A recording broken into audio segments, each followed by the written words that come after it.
آج آپ کی مائیں کہتی ہوں گی بیٹے جاؤ قرآن کا درس سناؤ، لیکن وہ کتنی خوش نصیب مائیں اور کتنے خوش نصیب بیٹے ہوں گے، مائیں کہتی ہوگی بیٹے جاؤ حضور کی زیارت کرا، حضور کا دیدار کرے، تو کہا بیٹے جاؤ حضور کا دیدار کرے لیکن اس شرط پہ تمہیں چھٹی دیتی ہوں کہ جا کے حضور سے میرے لیے بھی اور اپنے لیے بھی مغفرت کی دعا ضرور کروانی، یہ اگر وعدہ کرتے ہو تو چلے جا۔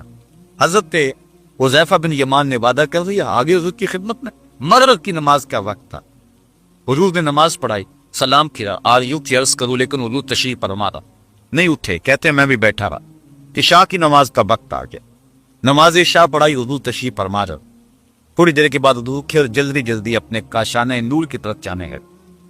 میں نے سوچا کہ ماں کا پیغام تو دینا رہ گیا، ماں نے تو مجھے اسی شرط پہ چھٹی دی تھی کہ جا حضور سے جا کے میرے لیے اور اپنے لیے دعا کروانا۔ ماں نے پوچھا کہ بیٹے دعا کروائیے حضور سے، تو کیا جواب دوں؟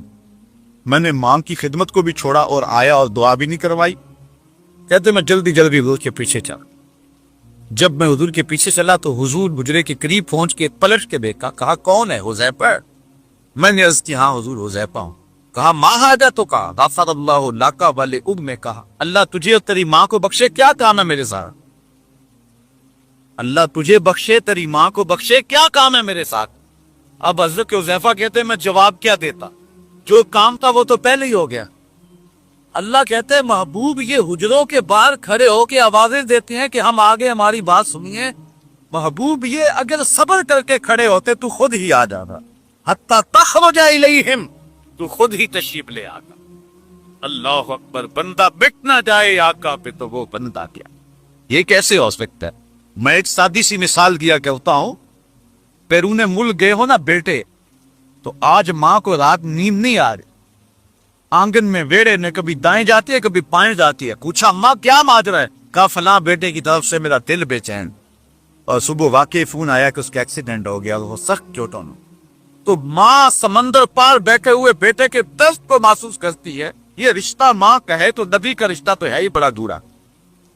لو تدخلوا شوکۃ فی حجر احدکم لوجدت علی ما، کہا امتی تیرے پاؤں میں کانٹا دی چبھے تو اس کی تکلیف مجھے ہو، اس کی تکلیف میں محسوس کرتا ہوں۔ اور اقبال کہتا ہے مبتلائے درد ہو کوئی عزب روتی ہے آنکھ، اس قدر ہم درد سارے جسم کی ہوتی ہے آنکھ۔ تو یہ کیسے ہو سکتا ہے؟ حضرت عمار بن یاسر کی سن لیجیے، امام سیوطی نے اس کو کفایت الطالب الذی فی خصائص نبیت میں لکھا، قاتل نے پکڑ کے آگ میں رکھا، حضرت عمار بن یاسر رو پڑے، قاتل سمجھے آپ پہ ڈر گیا، کہا نکال دیں منحرف ہو جائے گا اسلام سے، کہا تم غلط سمجھے، میں تو کسی اور کہانی میں رو رہا ہوں، میرا تو درد کوئی اور ہے، پسی جو دام میں بن بن تو لکی یوں کہنے، کرے گا قتل گر کیا ہے تو نے اسیر مجھے، کباب شمع کے شعلہ پہ کی ایسے یاد، یہ شکل گل نظر آئے دم اختی۔ تھوڑی سی تشریح کر دو، بلبل کو پکڑ لیا تھا شکاری میں، بلبل نے کہا کہ مجھے تو قتل ضرور کرے گا، میرا کباب بھی ضرور تیار کرے، مجھے چھوڑنے کا نہیں، صبح سے جال لگایا ہوا ہے، میں یہ کہتی بھی تھی کہ مجھے چھوڑ کر، لیکن ہر مرنے والے تھی کوئی آرزو بھی تو ہوتی، میری ایک آرزو یہ ہے کہ جب تو میرا کباب تیار کرے مجھے کچی آگ پہ نہیں بھون، مجھے کوئلوں پہ نہیں بھون، بلکہ جلتی ہوئی شمع کے شعلے پہ میرا کباب بنا۔ کیوں؟ اس لیے کہ میں بلبل ہوں، اور بلبل کا تعلق اور محبت کا ربط اور رشتہ پھول سے ہے، تو اس وقت پھول تو میرے سامنے ہوگا نہیں، لیکن جلتے ہوئے شعلے کی شکل تو پھول جیسی ہوتی ہے۔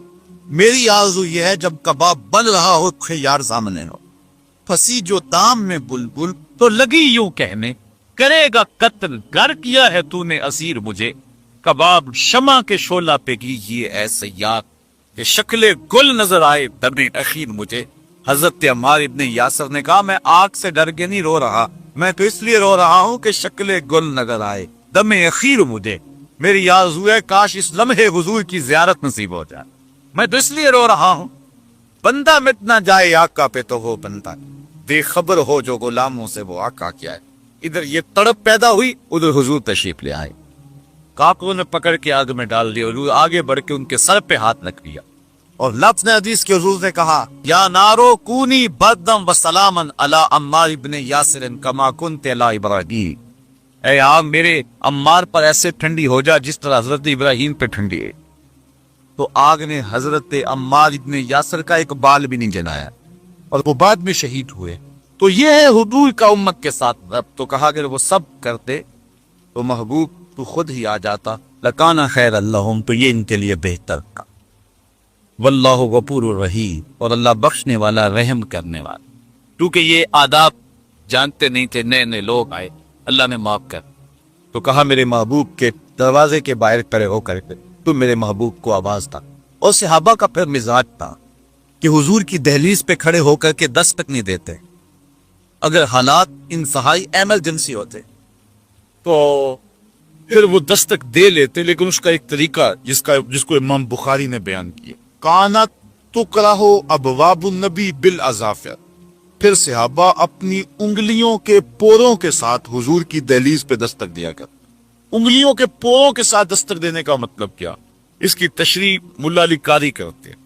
لفظ اتنے خوبصورت ہیں، اگر میں ترجمہ نہ بھی کروں گا تو آپ لذت ضرور دیں گے.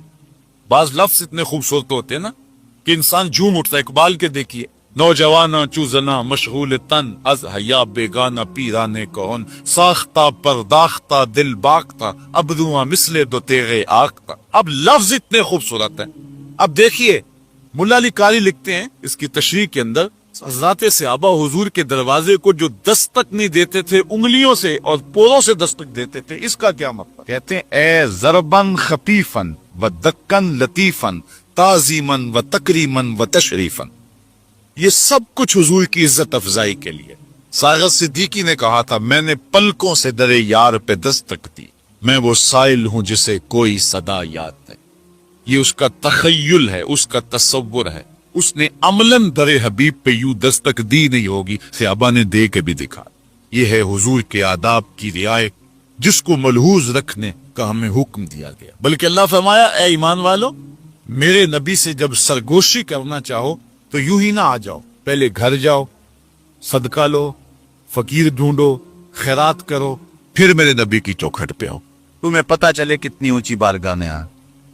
اس آیت کریمہ کا نزول ہوا، چاند سیر جو خیرات کر کے حضرت علی نے حضور سے درد مسئلے پوچھے، فوراً آیت منسوخ کر دی. حکم ختم ہو گیا، آیت قرآن میں باقی ہے. کیوں ختم کر دیا گیا؟ صحابہ غریب ہیں، ان کی غربت کا لحاظ رکھا گیا کہ پھر تو میرے حدود سے امیر ہی مسئلہ پوچھ سکیں گے، زیادہ غریب سے ابھی تو مسئلہ پوچھ نہیں سکیں. اچھا، اللہ کو آیت کریمہ کے نزول کے بعد پتا چلا صحابہ غریب ہیں یا پہلے پتا تھا؟ اگر پہلے ہی پتا تو پھر آیت نازل کیوں کی؟ کہا نازل اس لیے کی کہ تمہیں پتا چل جائے کہ میرے محبوب کا ادب کیا ہے. یہ جو اٹھا رہے ہیں حکم کو، یہ تمہاری سہولت کے لیے اٹھا رہے ہیں، ورنہ میرے نبی کے ادب اور میرے نبی کے تعظیم کا عالم یہی ہے کہ تم پہلے گھر جاؤ، صدقہ لو، خیرات کرو، اور پھر میرے نبی کی چوکھٹ پہ آؤ. جس طرح نماز سے پہلے وضو کیا جاتا ہے، میرے محبوب سے ملنے سے پہلے خیرات کیا کرو. یہ اتنی اونچی بارگاہ ہے، جب اتنی رفیع المرتبت بارگاہ ہے کہ آواز کو بھی قابو رکھیں. اتنی اونچی بارگاہ ہے کہ صدقہ دے کے حضور کی چوکھٹ پہ حاضر ہوگا. اتنی رفیع المرتبت بارگاہ ہے کہ حضور سے کسی انداز میں تقدم بھی اختیار نہیں کرنا ہے، لہجہ بھی بلند نہیں ہونا ہے. تو پھر ایک مومن کیسے گوارا کر سکتا ہے کہ آقا کی توہین ہو؟ یہ بد نصیب دن اس وقت جو ہم دیکھ رہے، سچی بات یہ ہے کہ 14 صدیوں میں امت مسلمہ پر اتنے بد نصیب دن کبھی نہ آئے. ہم نے ڈوبتے ہوئے بغداد کی کہانیاں بھی پڑھی، ہم نے غرناطے کو اجڑتے ہوئے بھی دیکھا، ہم نے انسانوں کے پرخچے اڑتے ہوئے بھی دیکھے، ہم نے دجلہ کی کناروں پر اور اس کی لہروں پر لاشوں کو تیرتے ہوئے بھی دیکھا ہے. ہم نے درد کی یہ ساری کہانی بغداد کی اس بھیانک گھڑیوں کو کون بھول سکتا ہے جب انسانوں کے سروں کی کھوپڑیوں کا مینار تعمیر کیا. یہ منگولوں نے ظلم کیا اور جبر، حتیٰ کہ تہ خانے کے اندر پانی جب چھوڑا گیا تو 7 لاکھ لاشیں ہم نے بغداد کے تہ خانوں سے اٹھائی. وہ بد نصیب دن بھی ہم نے دیکھے، اور اب بھی جو دن ہمارے اوپر گزر رہے ہیں یہ بھی خوشگوار دن نہیں. کابل، کندھار، قلعہ جنگی، دشت لیلا، تورا بورا، تقریب، موسن، بغداد، القدس، کشمیر، غزہ، آذربائیجان، اراکان، جہاں جہاں دیکھنے آپ امت مسلمہ سخت استراز میں. گوانٹا ناموبے کے جیل خانوں کی سلاخوں کے پیچھے ہمارے قید، شتیلا اور سابرا کے کیمپوں کے اندر ہمارے قیدی تڑپ رہے ہیں. ابو غریب کی جیل میں ہمارے لوگ تڑپ رہے ہیں، عطیہ صدیقی ہماری بیٹی ہے اور غیروں کے نرہے نہیں۔ اس وقت پوری امت مسلمہ جس اضطراب میں، یہ کل کی کہانی ہماری رگیں کاٹی، اور اشارت کہ جب کاٹ کر کے جب خون بہ گیا تو پپروں میں پٹرول بھرا دیا، پھر لاشوں کو آگ لگا دیے، اور جب وہ لاشیں تڑپتے تھے، رقص بسمل کے تماشے کرتے تھے، تو انگریز بنڈے ٹڈے بازتے تھے اور ساتھ کہہ لگاتے۔ یہ کل کی کہانی ہے کہ شبرغان جانے والے کنٹینروں کے اندر طالبان بھر دیے گئے اور انہیں ایک بوتل پانی کی بھی نہ دی گئی، اور جب پیاس کی شدت سے وہ تڑپے تو ایک دوسرے کا پسینہ چاٹتے، اور جب وہاں جاتے کنٹینر کھولا گیا تو 300 میں سے صرف 2 آدمی بچے جو دکھ کی کہانی سنانے کے لیے باقی رہ گئے۔ یہ کل کی کہانی ہے، ایک عورت کے جسم کو زخم لگا کر کے بھوکے کتوں کے آگے چھوڑا گیا، اور امریکی گونڈے اس کے تڑپنے کا تماشا دیکھتے تھے، کہتے لگاتے تھے۔ یہ کہانی پرانی نہیں ہوئی کہ ہمارے سروں سے بال نوچے گئے اور ان زخموں میں تیزاب پھرکا گیا اور ان کے قرصے کا تماشا دیکھا گیا۔ یہ کتوں اور بلیوں کے حقوق بنانے والے مقتاد اور عیاد اتنے گندے اور اتنے گھنونے اور اتنے سفاک اور اتنے سخت دل ہیں کہ انہیں انسانوں کا تماشا لگا کے خوشی ہوتی ہے۔ یہ سب کچھ منافقت ہے۔ یہ بلیوں اور کتوں کے اور جانوروں کے حقوق کی تنظیمیں بنانے والے یہ سب مکاری کرتے ہیں۔ انسانوں کا بہتا ہوا کون، اور افغانستان کے پہاڑ خون سے رنگے کے، اور عراق کے اندر جو کچھ ہوا، موصل کی شام کون بھول سکتا ہے، اور قوم لمحوں کو بھول سکتا ہے جب بغداد کے اندر لوگوں نے اپنے گھروں کے سینوں کے اندر قبریں کھودی تھی۔ ہمیں بڑے چرکے لگے، ہمیں بڑے دکھ پہنچے، بڑی اذیتیں، لیکن یہ وقت بھی ہم نے اپنی آنکھوں سے دیکھا، اور یہ ہماری زندگی میں لمحے بھی آئے کہ جس طرح ہاکی اور کرکٹ کے میچ ہوتے ہیں، ویب سائٹ کے اوپر پیج ڈالا جاتا ہے اور پوری دنیا کو دعوت دی جاتی ہے کہ آؤ توہین رسالت کا میچ کھیلے، اور 12,000 لوگ جو ہیں وہ اس کی رجسٹریشن کرواتا ہے۔ یہ ڈوب مرنے کا موقع ہے امت مسلمہ کے۔ حضرت امام مالک نے کہا تھا کہ 2 ہی باتیں، یا گستاخ رسول زندہ رہے گا یا عاشق رسول زندہ رہے گا۔ دھرتی کے اوپر یہ نہیں ہو سکتا کہ دونوں ایک ساتھ زندہ۔ ہماری زندگی بے ترتیب کیوں نہیں ہو جاتی؟ ہمارے شب و خیر مرتب کیوں نہیں ہو جاتے؟ ہماری زندگی کے تیور جو ہے وہ بدل کیوں نہیں جاتے؟ یہ دن بد نصیب دن ہم نے اپنی آنکھوں سے دیکھے ہیں، لیکن بد نصیب دن ہمارے حکمرانوں کی کرتوتوں کی وجہ سے آئے۔ یہ بات ذہن میں رکھیں۔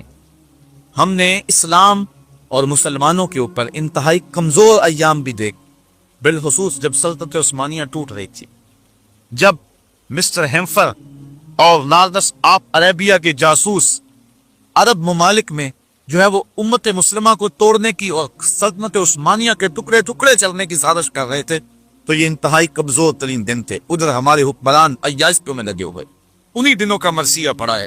دیکھ مسجد میں شکست رشتہ تسبیح شیخ، اور بت کدے میں برہمن کی پختہ زناری بھی دیکھ، کافروں کی مسلم آئین کا بھی نظارہ کر، اور مسلموں کی مسلم آزاری بھی دیکھ، چاک کر دی ترک نادان خلافت کی کبا، سادگی مسلم کی دیکھ، اوروں کی عیاری بھی دیکھ۔ وہ دن بھی ہم نے دیکھی، لے گئے تسلیس کے پرزنگ میرا سے کلی، ہم نے وہ دن بھی دیکھے۔ اسی کشتی کو ہے خوف تلاتم صد ہے، منہ موڑ دیے تھے جس نے پرتے ہوئے طوفانوں کے۔ ہم نے بدترین دن دیکھے ہیں، اور یہ حالات آئے ہیں امت مسلمہ کی۔ ہم نے لٹتے ہوئے اندلس کی کہانیاں بھی پڑھی، ہم نے بیت الحمراء پر جو ہے وہ انگریزوں کو بنگڑا ڈالتے ہوئے دیکھا ہے، ہم نے مسجد قرطبہ کو جو ہے وہ گھوڑوں کا استبل بنتے ہوئے بھی دیکھا ہے۔ بڑے بد نصیب دن ہمارے اوپر آئے، اور یہ 2-4 اشروں کے اندر تو جو حالات ہیں وہ انتہائی بدترین ہیں۔ لیکن میں کہانی سنا رہا ہوں اپنے کمزور ترین دور کی، جب سلطنت عثمانیہ نہ ہونے کے برابر سلطان عبد الحمید کا زمانہ ہے، اور انگلینڈ کے اندر ایک فلم توہین رسالت پہ بنتی۔ اس کمزور حالات کے اندر جبکہ چینے کی راہ تلاش کر رہے تھے یہ لوگ، سلطان عبد الحمید فوجی لباس پہن کر ہاتھ میں تلوار تام کے میدان میں آ جاتا ہے۔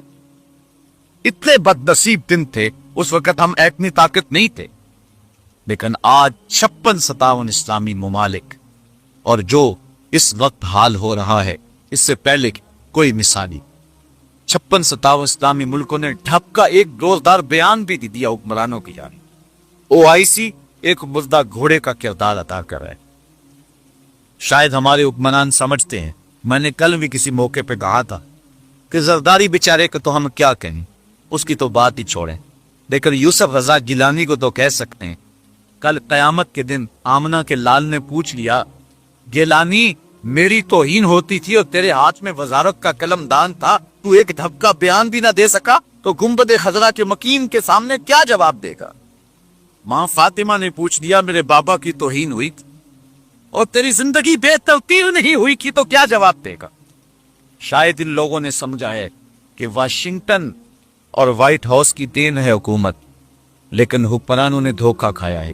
یہ تخت و تاج ہمیں امریکہ اور یورپ سے نہیں ملے، یہ محمد عربی کے جوڑوں کا صدقہ نصیب ہوئے۔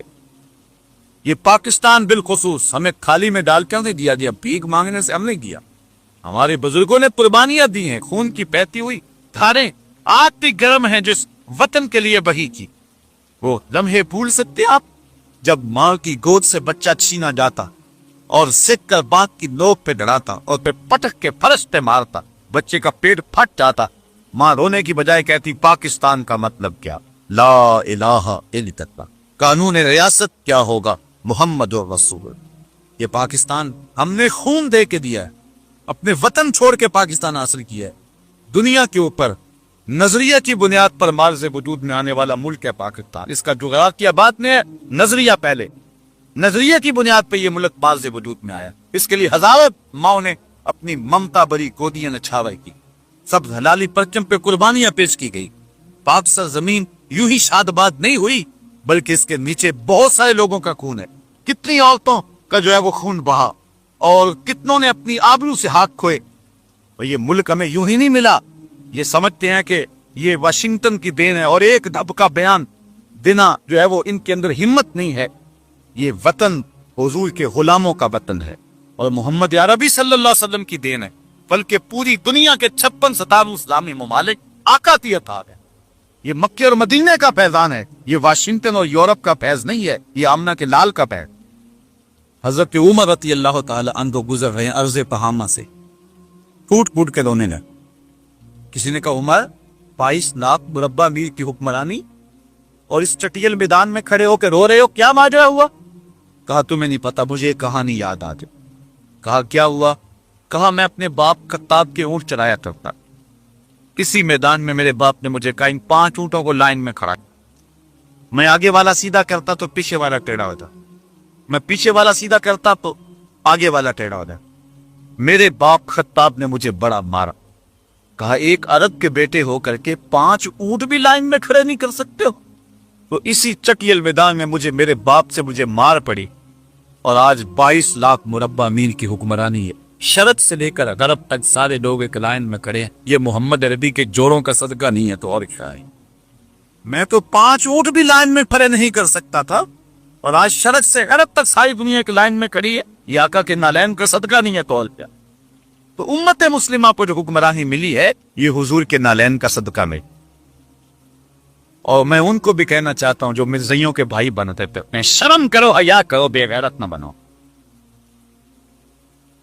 مجھے ایک درویش نے بتایا کہ پھانسی کا پھندا پورا آ گیا تھا، صرف 2 نیکیاں کام آ گئی، ایک تو جو ایٹمی دھماکہ کیا تھا وہ کام آ گئے۔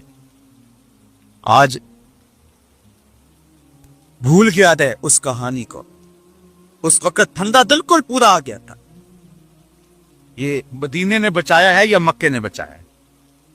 اور آج جو کتے مکے اور مدینے پہ بھونکتے ہیں، آج ان کو بھائی کہا جا رہا ہے۔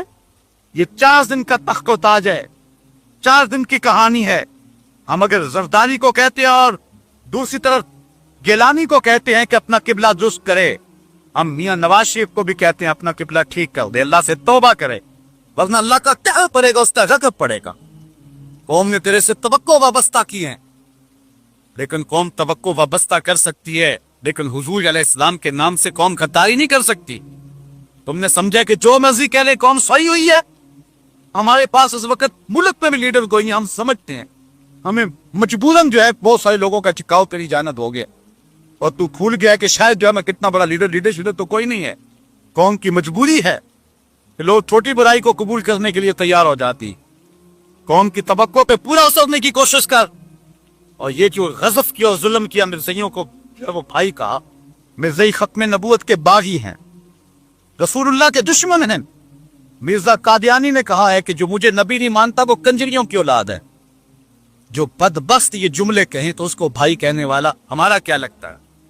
اللہ سے توبہ کرے، اللہ سے معافی مانگے، ورنہ اتنا بڑا گناہ کیا ہے جو دنیا بھی برباد کر دے گا، آخرت بھی برباد کر۔ یہ تخت و تاج کے لیے لوگ کیا کیا پاپڑ بیل رہے ہیں۔ علامہ اقبال نے اپنا سارا فلسفہ 2 لفظوں میں نچوڑ دیا، حد کر دی کلندر لاہوری اور درویش سیالکوٹی، فیلسوف مشرق نے، نقاد مغرب نے۔ اقبال نے اپنا سارا فلسفہ 2 لفظوں میں نچوڑ دیا۔ اقبال کہتے ہیں کی محمد سے وفا تو نے تو ہم تیرے، کی محمد سے وفا تو نے تو ہم تیرے ہیں، یہ جہاں چیز ہے کیا نوح و قلم تیرے۔ ہم شخصیت پرست نہیں ہیں، فتنہ ملت بیضا ہے امامت اس کی، جو مسلمان کو سلاطین کا پرستار کرے۔ ہم نہیں ہیں، شخصیت پرست نہیں ہیں، غلام خواجہ ایران گیتی نواز کہ در دینش ملوک یک حرام از، ہم تو آقا کے غلام ہیں۔ میرے کارواں ہے میرے ایجاد اپنا، اس نام سے باقی ہے آرام جاں ہمارا۔ ان لوگوں کو غلط فہمی ہوگی لوگوں کا ہجوم دیکھ کر کے، اور جو مذہب پکے جا رہے ہیں اور سمجھتے ہیں یہ قوم بے غیرت ہے۔ یہ قوم بے غیرت نہیں ہے، حضور سے وفا کے رشتے کو نبھانا جان دی۔ وہ گود ابھی پھانج نہیں ہوئی جس نے غازی علم الدین کو جنم دیا تھا، وہ گود ابھی پھانج نہیں ہوئی جس نے عامر چیمہ کو جنم دیا تھا۔ غلط فہمی ہو گئی، اور مغرب نے بھی حکمرانوں کے روپ میں مسلمانوں کا چہرہ دیکھنا شروع کر دیا۔ ہم سب کچھ قبول کر سکتے ہیں، ہر شے برداشت کر سکتے ہیں، لیکن نام محمد سے غداری نہیں کر سکتے ہیں۔ مغرب نے اپنے انداز میں سوچا ہے، وہ کہتا ہے کہ نبی بھی تو ایک انسان ہی ہوتا ہے، لیکن نہیں، ہم ہر شے ہر دکھ قبول کر لیتے ہیں، لیکن جب باز میں پہ آئے تو سب نبی کے نام پہ وار کے پھر بھی کہتے حق ادا بھی ہوا۔ بریلی سے آج بھی آواز آ رہی ہے، کروں تیرے نام پہ جاں فدا، نہ ایک جاں 2 جہاں فدا، 2 جہاں سے بھی نہیں جی برا، کیا کروں کروڑوں جہان۔ پی ٹی اے کا ڈائریکٹر دلائل دے رہا ہے پاکستان کا امیج خراب ہوگا۔ میں نے اسی دن گجرانوالہ پہ روڈ پہ کہا تھا، میں کس امیج کی بات کرتے؟ گینگ ریپ والے امیج کی بات کرتے ہو؟ جس پہ پچیوں کو اٹھاتے لے جایا جاتا ہے اس امیج کی بات کرتے ہو؟ جس میں منڈیاں مچھلی پادار بنی ہوئی ہیں اس امیج کی بات کرتے ہو؟ کل عورتیں ایک دوسرے کے باندھ جو ہے وہ توڑ رہی تھی اور ایک دوسرے کو تماکے لگا رہی تھی اسمبلی کے اندر، اس امیج کی بات کرتے ہو؟ شاہی قلعے کے اندر ایک وزیر ایک عورت سے تھپڑ کھاتا ہے، اس بے حیاء امیج کی بات کرتے ہو؟ ایک عالی نسب شخص کا پیارا فضا میں گھومتا ہے، یہ علی جناب کا بھی نشہ نہیں اترا اس لیے ابھی نیچے نہیں پیارا اترے گا، اس سمجھ کی بات کرتے ہو؟ تمہارے کمروں سے ٹوٹی ہوئی چوڑیاں اور خالی شراب کی بوتلیں جو نکلتی ہیں اور سبھی کو ان کو صاف کرتا ہے، بے حیاء کو اس سمت کی بات کرتے ہو؟ ہمارا امیج محمد عربی کے تم سے ہے، ہمارا سب کچھ حضور ہیں۔ لوگ تو آکسیجن سے جیتے ہیں اور ہم سانس وش کے رسول سے لیتے ہیں۔ حضور کے نام سے ہم جیتے ہیں، حضور کے نام سے مرتے ہیں، اور اگر یہ نہیں ہے تو پھر کچھ بھی نہیں۔ بہت چیزیں ہم نے برداشت کی، بہت ہم نے برداشت کی، ہمارے پاس ساتھ ان 2-4 اشیاء میں تھوڑا کچھ تو نہیں ہوا ہے۔ ہمیں احمد کی چیخیں آج بھی یاد، ہمیں موصل کی بیٹی کی کہانی آج بھی یاد ہے، ہمیں پرتات کی ان بچیوں کو جو ہوا کر دی گئی آج بھی یاد بھی، ہمیں اپنی کہانی بھولی نہیں ہے، لیکن سب کچھ ہم کسی نہ کسی طرح برداشت کر سکتے ہیں، لیکن حضور کی توہین برداشت نہیں کرتے۔ اگر اس کو برداشت کر دیں تو میرے پلے رہتا ہی کچھ۔ جہاں میں ان حکمرانوں کو بے غیرت کہتا ہوں وہاں میں خراج پیش کروں گا سلطان صلاح الدین ایوبی۔ میں کہتا ہوں یہ ہے تخت و تاج کے مالک لوگ۔ ان حکمرانوں کی قبروں کے نشان بھی زمانے کو یاد نہیں رہی۔ وہ ایک باہر گھومتا کرتا ہے، ملک میں آنا نصیب نہیں ہے۔ آج وطن کی ہواؤں کو تڑپ رہا ہے، حال ان کا بھی یہ ہوگا۔ اور کتنے سال گزر گئے، ایک وہ حکمران تھے آج بھی دلوں کے تخت پہ بیٹھے ہو۔ یہ موجودہ حکمران، یہ ہمارے سروں کے حکمران تو بنے ہوئے لیکن ہمارے دل پہ تخت پہ نہیں بیٹھے ہوئے۔